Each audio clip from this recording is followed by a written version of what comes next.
much. I always want one of those.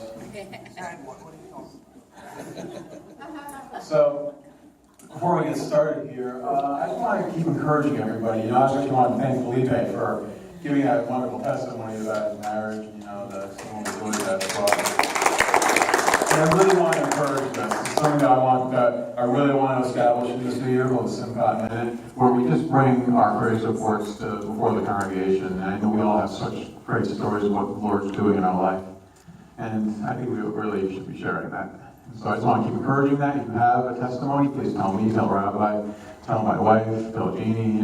We'll get a place for you up here to share these things, because they grow our community, they grow us closer together, and they make us stronger in the Lord. Amen. So let's get started. Oops, there we go. Who here has heard this quote before? Be in the world, but not of the world. It's a pretty popular quote, right? This one, it drives me nuts. This is the most quoted Bible verse that is not in the Bible. You will not find this phrase, be in the world, but not of the world, anywhere in the Bible.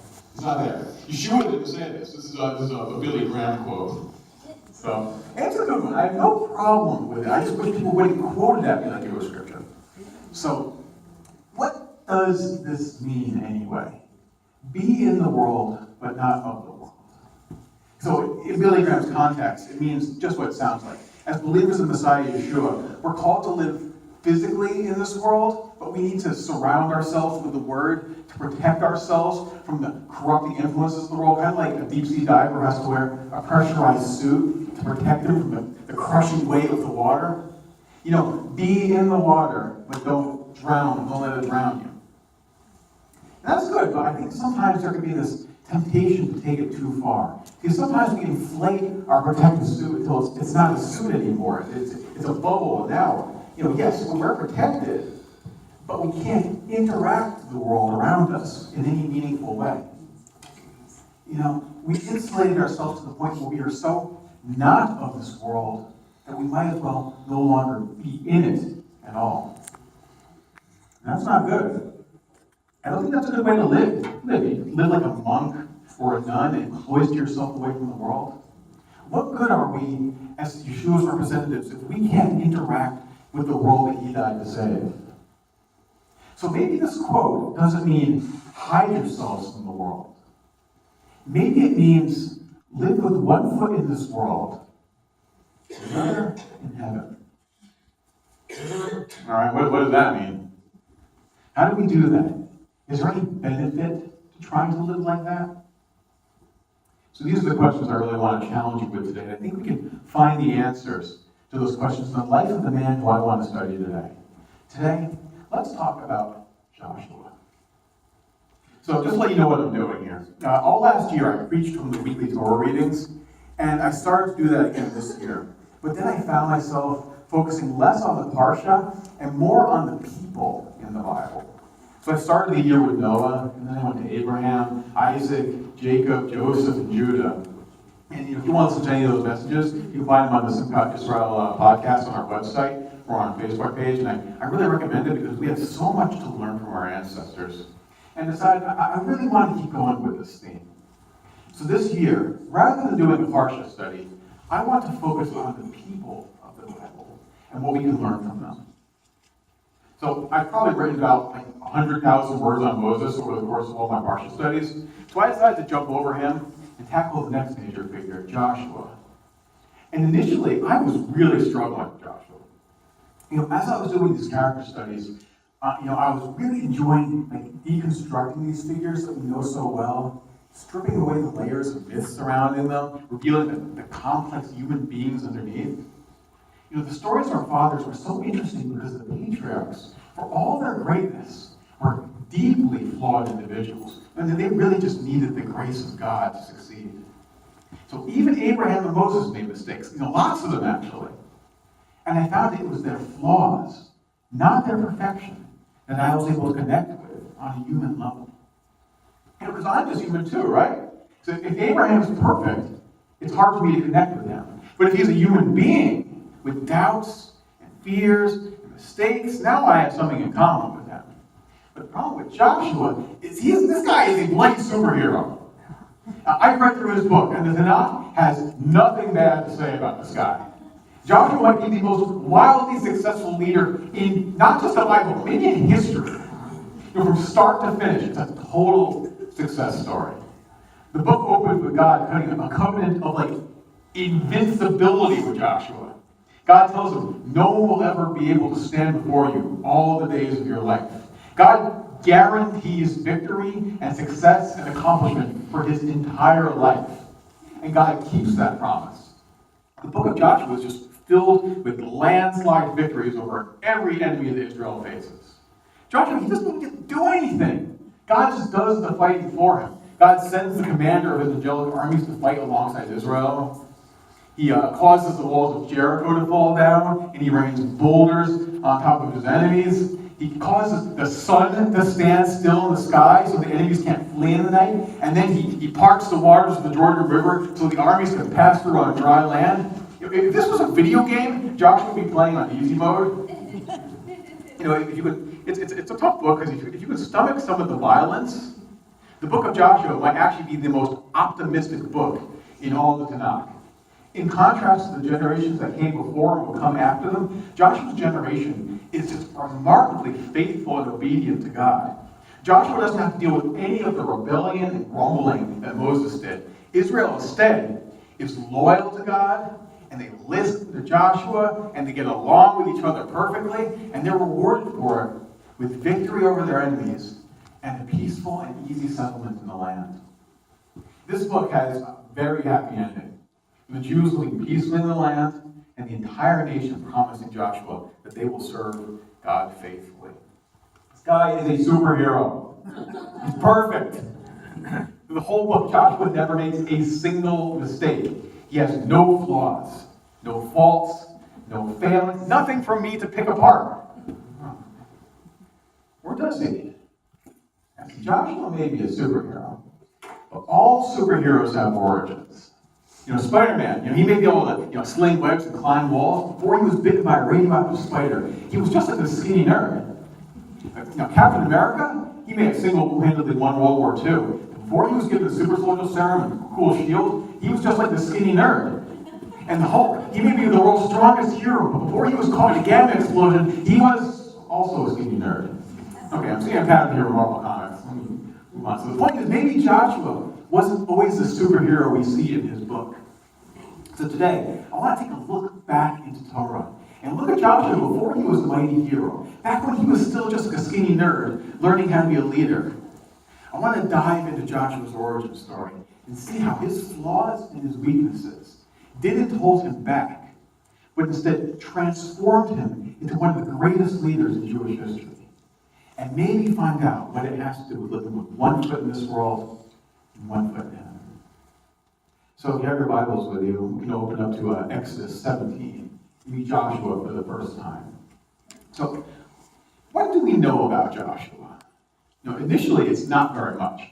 When we first meet Joshua, Moses is commissioning him to lead a force of fighting men against the tribe of Amalek. And it's strange to read here. Joshua doesn't receive any kind of introduction. He's just thrust into the story so we already know who he is. Then the Amalekites came and they fought with Israel at Rephidim. Moses said to Joshua, choose men, go out and fight the Amalekites.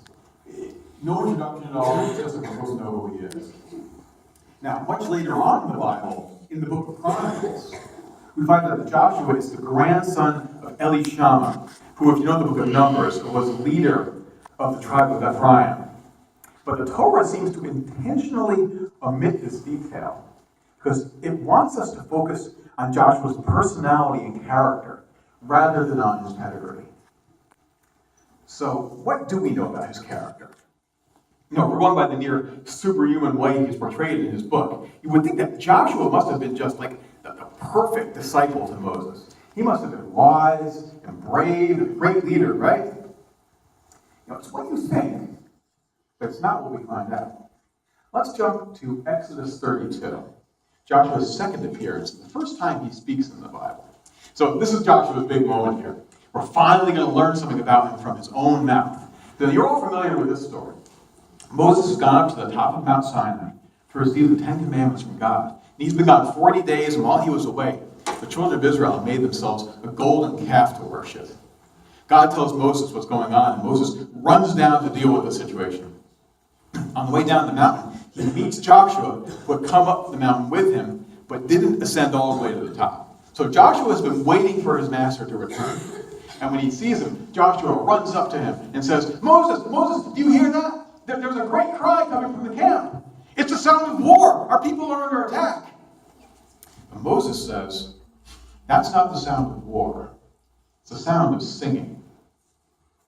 So this is pretty remarkable when you think about it. Joshua, this guy who goes on to be one of the most successful leaders ever, the first time he speaks in Torah, he's wrong. He speaks before his master, and he has to be corrected. You know, it's a strange introduction for a great leader. So let's keep that in mind and go on and see his next appearance. So next chapter is Exodus 33. And we find out how God communicates with the people of Israel. So Moses has a tent that he goes into to talk with God. And since Joshua is his disciple, Moses will bring Joshua into the tent with him. So then God talks to Moses in the tent. And then Moses goes out of the tent and he tells the people what God told him.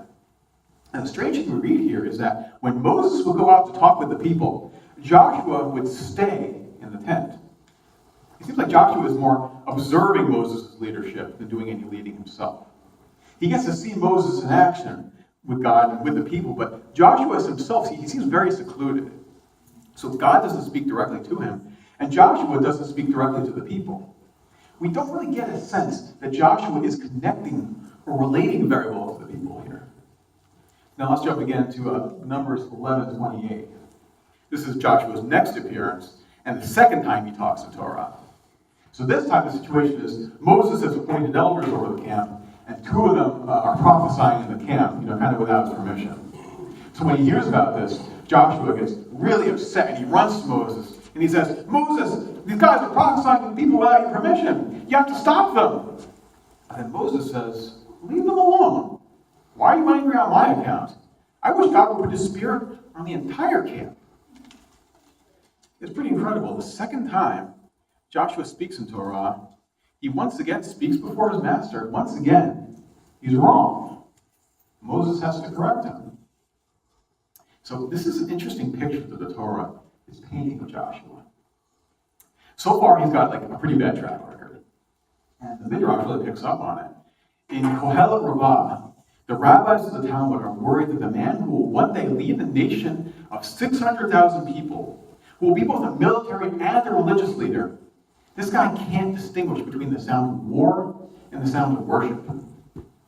They're concerned that Joshua isn't spending enough time amongst the people, and he isn't relating to them well, and they're worried that he isn't spiritually mature enough for the job. And it just gets worse. So Joshua's next and probably most famous appearance in Torah is the disastrous incident of the 12 spies and the bad report. So Joshua is selected to be one of the 12 men who go into Canaan to spy out the land, along with his friend Caleb. But when they come back, the spies tell everyone that the Canaanites are too strong and they will stand no chance in a fight against them. So the people all start panicking. And then look what happens as the camp's going into panic here. Then Caleb quieted the people before Moses and said, we should definitely go up and capture the land, for we can certainly do it. It's weird. It's Caleb, not Joshua, not the next leader of Israel. Caleb who speaks up. At the moment, Joshua is silent. See, in the next chapter, Joshua finally speaks up and tries to encourage the people, but by then it's too late. God is already furious with them, and the people are so panicked that they want to stone Joshua and Caleb. Maybe if he had just spoken up earlier, he could have changed things, but he doesn't. He just stays quiet. Now, the Torah doesn't tell us why Joshua is silent, but in the Talmud, the Ramban speculates that Joshua was initially silent because he wasn't sure whose side he was on. Eventually, he would come around and trust God, but he was scared of the giants too. See, Moses seems to understand that there's this deep sense of fear residing in Joshua. Look at the way that Moses speaks to Joshua when he's passing his authority on to him. He calls Joshua to him and he tells him, be strong, be courageous. Don't be afraid or discouraged. And then God gets on the act. So God commissions Joshua with leadership. But he tells Joshua over and over again, 4 times in one chapter, Joshua, be strong, be brave, don't be afraid. And then it gets even worse. Even the people of Israel get on Joshua's case. So they accept his leadership, but they tell him, we will do what you say, Joshua. Just be strong and courageous, would you?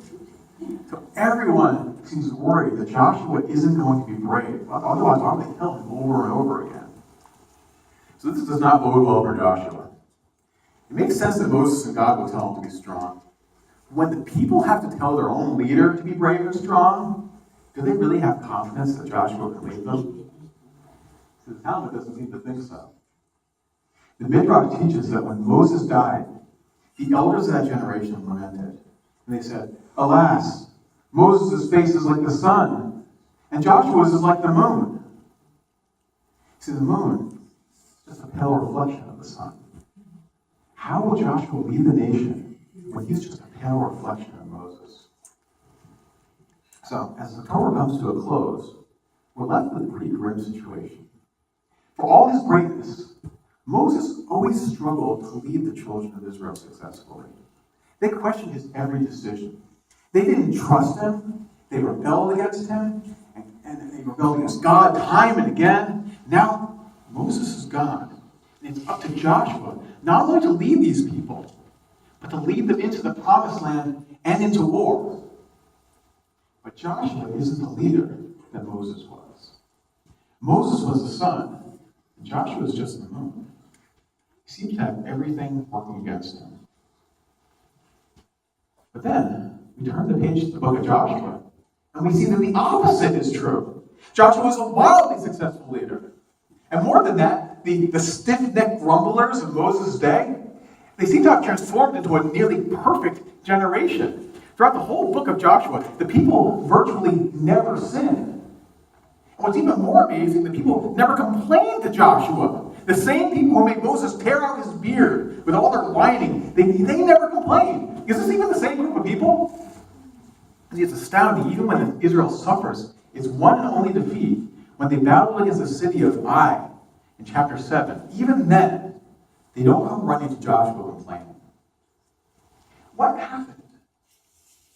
We just saw that Joshua had all these flaws. How is it that he is not only an effective leader, but he's an even more effective leader than Moses? See, this is the great thing. The story of the Jewish people has always been the story of how God uses the most unlikely people to do the greatest things. See, there were plenty of other candidates to take over from Moses. Maybe the zealot Pinchas or the courageous Caleb. But instead, God chose Joshua because he knew he could transform Joshua's weakness into his greatest strength. So maybe the people never came running to Joshua. The reason that they display such confidence in him is because they can trust that Joshua understands their fears and their concerns because he feels them too. Maybe Joshua was a great leader because he was a man who had one foot in the world and one foot in heaven.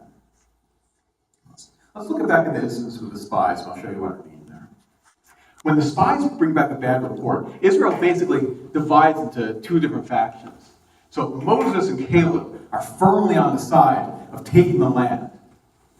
And meanwhile, everyone else, the 10 bad spies, and presumably the rest of Israel, they were on the side of staying right where they were. So we've got one side. The only one who didn't take sides was Joshua.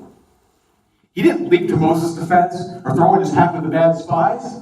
Instead, he listens to both sides. He takes both arguments into account, and after bringing it to God in prayer, he decides to trust in God's promise. See, Joshua is a man who stands in both worlds. He feels the fear of the people, but he also has the faith of Moses. And he can combine those traits and become a man who understands fear, but doesn't allow it to rule him. And this is what makes him such a powerful leader. And we see this style of leadership again after the failed battle of Ai. So the situation there was that one of the Israelites had sinned and he had taken something that belonged to God. that wasn't supposed to. So God withdrew his favor from Israel. So Israel went to battle with the city of Ai, and they lost battle in that first time. So when it's over, you think this would be the point where the people will come running to Joshua and say, "Get us out of here! How are we ever going to be able to beat the Canaanites if we can't beat one little city?" But they don't get a chance to, because Joshua beats them to it. Before they can even have a chance to grumble, Joshua is already on his face before God, asking for help. So let's look at this prayer. Joshua says, "Alas, Adonai Elohim, why did you ever bring this people across the Jordan? Is it to deliver us into the hands of the Amorites? To destroy us? If only we had been content and dwelt beyond the Jordan." Okay, think about this. Does this sound familiar? Who does Joshua sound like here? He sounds a lot like the children of Israel after the spies, doesn't he? He's using the exact same words, and he expresses the same fears that they did when they're afraid. But then Joshua continues, "My Lord, what can I say now? Now that Israel has turned its back before its enemies. For when the Canaanites and all the inhabitants of the land hear of it, they will surround us and cut off our name from the earth. Then what will you do for your great name?" So now who does Joshua sound like? See, now he sounds like Moses, pleading with God to remain with his people after they sinned.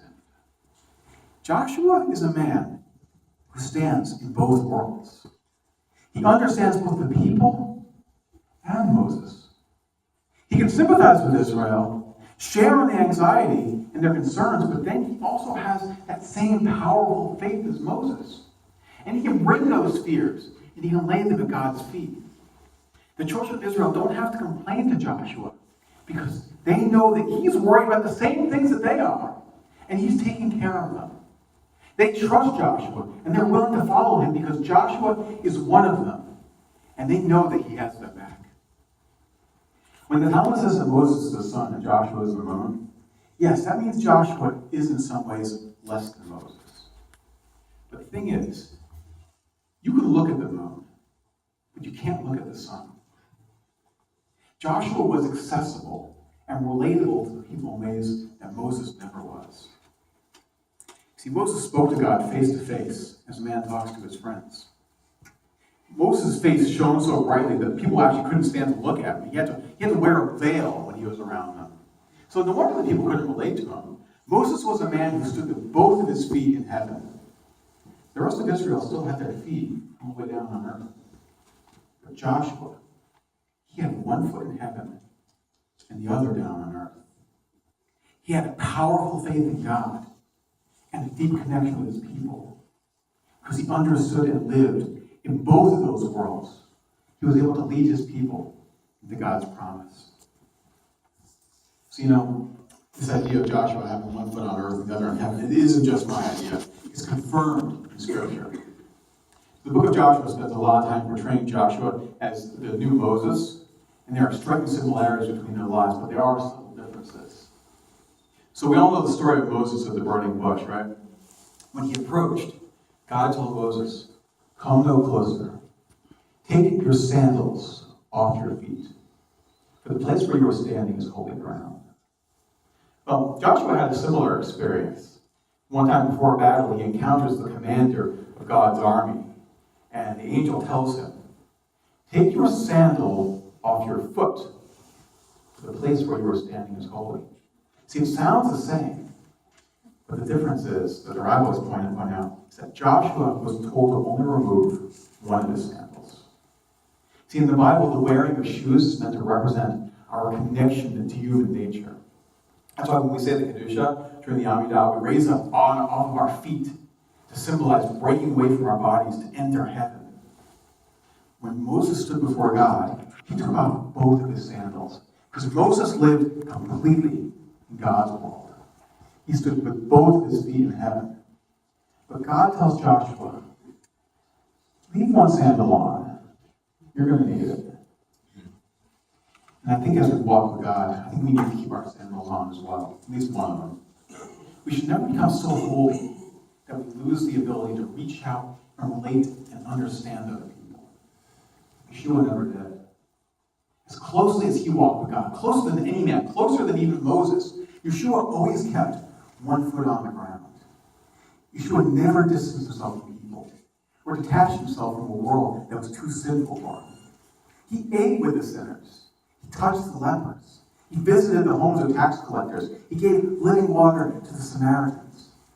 And there were people who criticized him for it. They called him a Sabbath breaker and worse. But much like Joshua, he knew that light shines brighter out in the open than it does under a basket. And our feet can walk the path of righteousness better when one foot is on the ground. Shema shalom, everyone.